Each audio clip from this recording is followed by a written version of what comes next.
E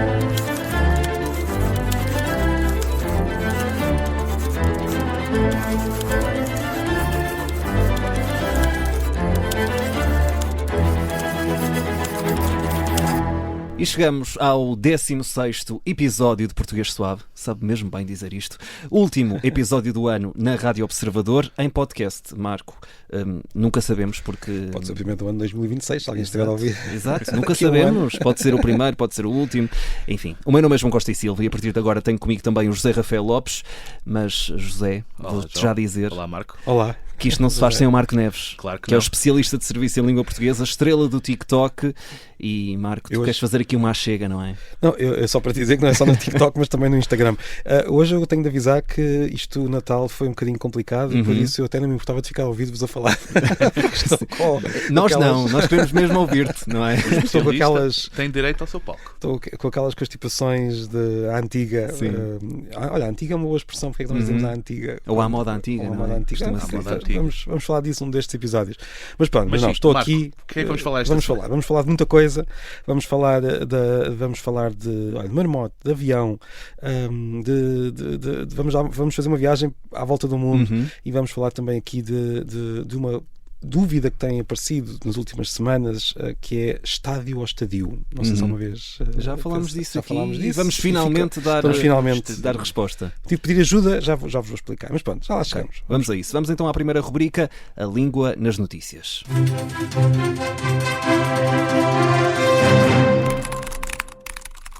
E então, Marco, que palavra é que escolheste para esta semana?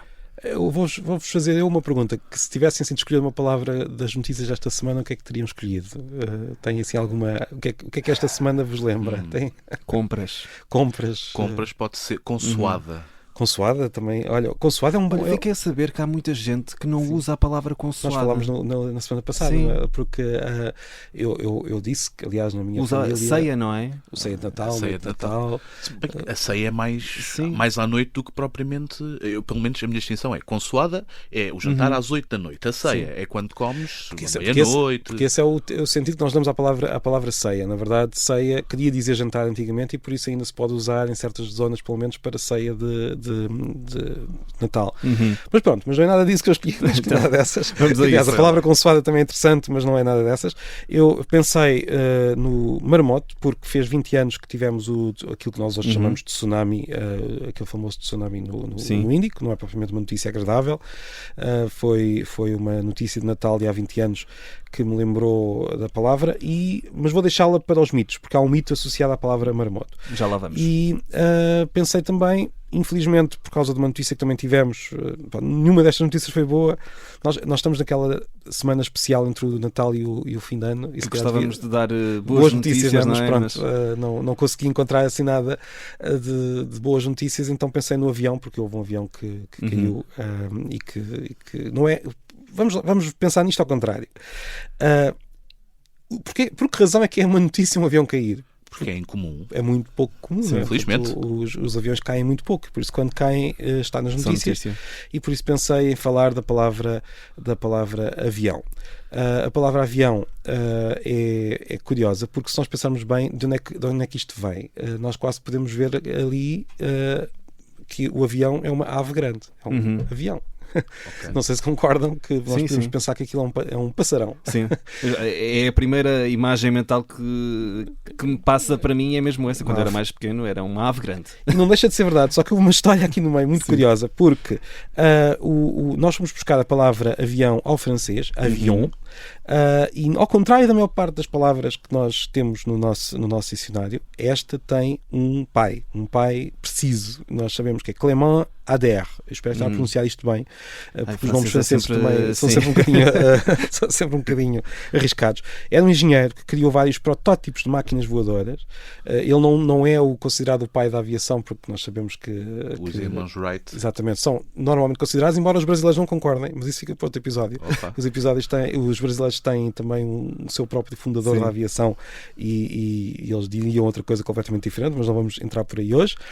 Mas este francês criou muitos protótipos a que chamou Éole, Avion e Avion 2, Avion 3, e mais tarde, quando os aviões de facto já tinham sido inventados e já existiam, a Força Aérea Francesa acabou por pegar neste nome que este francês tinha inventado e deu aos aviões, que na altura não se chamavam aviões, deu o nome Avion, e nós, como sempre muito, como é que eu ia dizer, prontos para copiar os franceses, fomos buscar à França o avião e adaptámos para Sim, avião. E vem daí, não é? Avião, sim. Porque nós pomos sempre ali o ão. Não? É como Pois há algumas palavras, não sei se já notaram, há algumas palavras que há pessoas que ainda dizem on e outras pessoas que dizem ão. Como caminhão, que algumas pessoas ainda se ouve em algumas zonas do país, caminhão. No não norte, sei se já tinham notado isso. Estou mais familiarizado com isso. Mas ele então criou essa palavra com base no quê? Com base no latim, avis, que é ave, que nós diríamos, escreve-se A-V-I-S, só que em latim lia-se o V, não existia o som V, portanto lia-se avis. Em português, avis. Avis, exatamente. Avis. E deste avis passou a avião e nós transformámos isto num avião. E por isso, pronto, aqui está. Portanto, se alguém vir um avião e quiser dizer aos filhos que aquilo é uma ave muito grande, pode dizer, mas tem ali uma história pelo meio que também é interessante. Boa. Vamos seguir viagem e agora rumo ao mapa da língua.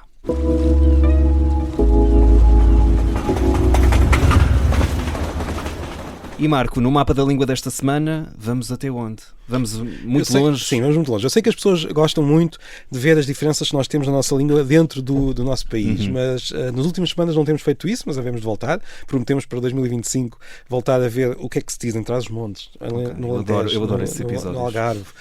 Porque aprendemos sempre, não é? Sim, na Há Madeira. tanta coisa que nós não sabemos. Uma das coisas que me têm enviado, uma das dúvidas que me têm enviado com muita frequência é por que razão é que o sotaque dos Açores é tão diferente do sotaque do continente, dos vários sotaques do continente. E é uma bela questão. Não é hoje que vamos responder hoje, não é? Mas fica já prometido. Habitua-te, José, que o Marco faz muitas vezes isto, que é os teasers. Ele faz teasers. Eu quero que as pessoas ouçam. Já estou preso. Eu quero que as pessoas ouçam durante 2025. Estamos sempre a captar ouvintes. E vamos ter de aos Açores fazer. Também já tínhamos falado disto anteriormente. Temos de fazer episódios ao vivo do português suave nos Açores. Seria muito curioso. Para perceber de onde é que vem aquele sotaque. Os açorianos muitas vezes corrigem-nos, porque nós dizemos sotaque açoriano e ele vem-nos logo dizer que não há um sotaque açoriano. Exato. Há muitos sotaques açorianos e que aquele que nós associamos aos Açores é um Miquelense, que é o mais carregado, não é? E provavelmente as pessoas de São Miguel vão-nos dizer que também não é de São Miguel, é ali de algumas zonas. Isso acontece sempre. Não sei se vocês concordam. Por exemplo, eu venho da zona de Peniche e há pessoas que conseguem distinguir o sotaque de cada uma das aldeias do concelho de Peniche. Eu próprio que sou de lá não consigo, confesso, mas portanto, isto depende do nosso zoom de sotaques que nós estamos a aplicar, porque há pessoas que dizem há um sotaque do norte, mas depois vamos ao norte, claro que não há o sotaque do norte, há o sotaque de várias zonas do norte e depois dentro da terra também. Mas pronto, isto tudo para dizer que hoje não vamos às várias regiões do país, mas vamos a várias zonas do mundo que nos deram palavras. Então decidi fazer aqui nesta semana de final do ano uma pequena volta ao mundo. Sim, uma volta ao mundo em palavras portuguesas. Isto são tudo palavras portuguesas. Uma delas eu confesso que talvez as pessoas ainda digam isto ainda não é bem português, mas já é usado em português há muito tempo. Já vos vou dizer qual é que é. Portanto, para começar, vamos começar na Ásia, naquilo que nós hoje chamamos o Médio Oriente. Há uma palavra portuguesa que vem do... Há muitas palavras portuguesas que vêm do árabe. Esta é curiosa porque é a palavra bairro. Curioso, a ideia que eu tinha era que eram todas as palavras que começavam por al. Muitas palavras que começam por al vêm do árabe, não todas. Por exemplo, almoço não vem, almoço não é um caso desses. Há uma piada, não sei se alguma vez ouviram dizer que almoço era árabe para rapaz. E há pessoas que... Almoço, não é? Por acaso nunca mas há pessoas que têm esta piada, mas é mentira, não é? Mas só para dizer que não, nem todas as palavras que começam por al são árabes, embora a maior parte sejam, e há muitas palavras que começam por outras letras e que são do árabe, e bairro é uma delas. Bairro e o barrio espanhol vem de uma palavra árabe que se diz algo como barri, que quer dizer selvagem. Agora, como é que vocês... Que ligação é cá de selvagem para bairro? Pronto, digamos que eram as zonas da cidade mais fora da cidade, que eram da periferia, que eram as zonas mais selvagens, menos civilizadas, que eram os bairros. Hoje nós usamos bairro para qualquer zona da cidade, não necessariamente não essa distinção. Na periferia. Não usamos bairro só para a periferia, mas vem daí, portanto, da palavra selvagem. Portanto, os bairros eram zonas mais selvagens das cidades. Estamos aí na primeira palavra. Segunda palavra, Ásia, ainda sem sair da Ásia, ali na zona do Afeganistão, Ásia Central, temos a palavra azul. Azul? Não diria. Azul vem do persa, que tinha um nome que era algo como lavajard para uma pedra, que era o lápis lazuli, que era minerado no Afeganistão e que era trazido depois para o Ocidente. Esta palavra acabou por ser transportada pelo árabe, mais uma vez, e depois que deu a palavra ao latim. Portanto, o latim que depois tinha este nome, lápis lazuli. Que nos faz sentido, azul. porque o lápis lazuli efetivamente é aquele azul bastante forte. Sim. E é daí que vem a palavra que nós usamos para azul. Portanto, passou pelo persa, pelo árabe, pelo latim, só depois é que chegou à nossa língua, mas de facto vem daquela zona do Afeganistão onde se minerava já há muito, muito tempo esta pedra. E agora, vamos até à Ásia mais oriental, vamos até à China. Conhece alguma palavra chinesa? Lembram-se assim de alguma palavra chinesa que vos venha assim à cabeça que tenha vindo para o português? Há uma que é muito famosa, chá. Chá. Sim, faz sentido. Chá vem do chinês. E há outra também curiosa, porque muitas das palavras chinesas que nós temos no português são palavras que nós associamos à China imediatamente. Portanto, não são propriamente palavras comuns, mas são palavras culturalmente chinesas, como, por exemplo, Confúcio, o nome é uma palavra. E podemos continuar com palavras que têm que ver com a cultura chinesa. Chá é um daqueles casos em que a palavra já não tem diretamente que ver com a cultura chinesa, embora nós saibamos que haja esta ligação. Uma outra é ganga. Ganga? Como calças de ganga. Exatamente. Não diria também. Vem de uma palavra... O chá já sabia. Não vem, ou seja, a palavra foi como é que eu dizer? A palavra vem do chinês, mas a palavra em chinês tinha um significado muito diferente e depois acabou por ser adaptado ao tecido cá em Portugal. E agora? Querem ir para algum outro continente? Vamos até à América. Antes disso, não vamos à América já. Ainda vamos passear. Nós estamos na China, só somos saltar à América. Temos vindo da esquerda para a direita, ou seja, vamos para baixo. Desculpem, eu engano muitas vezes no GPS. Então, Austrália, não, mas podemos ir para a América. Vamos para a Austrália, vamos para a Oceania. Aí sim temos uma palavra que eu penso que ainda não temos, como é que eu ia dizer, ainda hoje tem muito aquele ar de palavra que não é portuguesa, que é kiwi. Adoro kiwi. A palavra é muito gira, não gosto da fruta. Eu adoro a fruta e adoro a palavra, acho muita piada. Eu não gosto de descascar aquela fruta, não consigo descascar aquilo. É um dos motivos pelo qual eu não gosto. Sabem como é que eu faço? Eu parto a meio com uma colher. Okay. É muito mais simples. Pronto, kiwi, atenção, não é acho uma palavra divertida, não sei explicar. Kiwi. E ri. Sim. É divertida. E o nome é um nome de, ou seja, o kiwi era o nome de um pássaro da Nova Zelândia, vem da língua maori da Nova Zelândia, que depois foi aplicado ao fruto, porque pelos vistos o fruto tem alguma parecença com o pássaro. Não sei bem porquê, mas vem daí. Pela cor verde, ou pela plumagem, provavelmente é mais pela plumagem. Vamos para a América. Na América temos palavras que vêm que chegaram à nossa língua, como jaguar e ananás. Gosto muito de ananás também, só estamos aqui a falar de coisas que eu gosto. No fundo. Não, ananás nada contra. E jaguar, tens alguma coisa? Nunca conheci nenhum, felizmente. Também não. Mas pronto, só a marca. São palavras que vêm do tupi, das línguas americanas. É curioso que os brasileiros hoje usam pouco jaguar e usam pouco a palavra ananás. Usam abacaxi. Não gosto. Gosto mais de ananás. Mais uma vez, acho uma palavra mais divertida. E a vida, se é para ser divertida. E quando são palavras com muitas vogais repetidas, ananás, banana, não sei porque são sempre tem mais repetidas. Graça, não é? E estamos quase a chegar ao fim, não temos tempo para uma volta assim tão... E agora falta ainda um continente, que é a África, e daí temos uma palavra que é a palavra bué, que vem do Quimbundo, de Angola. Bué. Mas como quase aquele jargão de isso é bué fixe. Sim, exatamente. Bué. Nós falamos aqui bué vezes do bué. Nos episódios. Sim, já falámos disto. O mbué vem de uma palavra angolana do Quimbundo que passou para o português na Angola e depois, a partir dos anos 70, veio para Portugal. E hoje é usada. Não sei se vocês usam, certo ou não. Aqui na rádio devido. Na rádio não, mas na vida estou a deixar de usar o bué. Se calhar agora, cada vez uso menos também, mas de vez em quando ainda surge aquele bué. Sim. Eu acho que é assim. Já não é para dar aquela ênfase, se calhar. Já não é algo. Como é que eu ia dizer? Isto já não é de jovens. É usado por pessoas. Sim.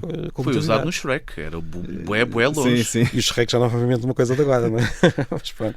E pronto, damos uma volta ao mundo em palavras que nós usamos todos os dias, algumas mais, outras menos. Há pessoas que não usam algumas delas, como o bué, mas são palavras que nós temos na nossa língua e podíamos continuar. Ou seja, a nossa língua tem palavras de muitas paragens e foi assim uma espécie de viagem de fim de ano neste mapa da língua. E para terminar em beleza, Marco, vamos aos mitos da língua.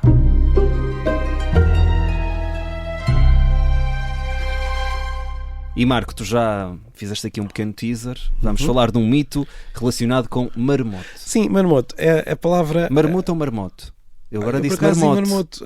Boa pergunta. Mas lá está, pode ser às vezes a minha pronúncia do norte pode levar. Olha, confesso que não tinha pensado nisto. Eu vou aqui olhar para o dicionário, o que é que eles...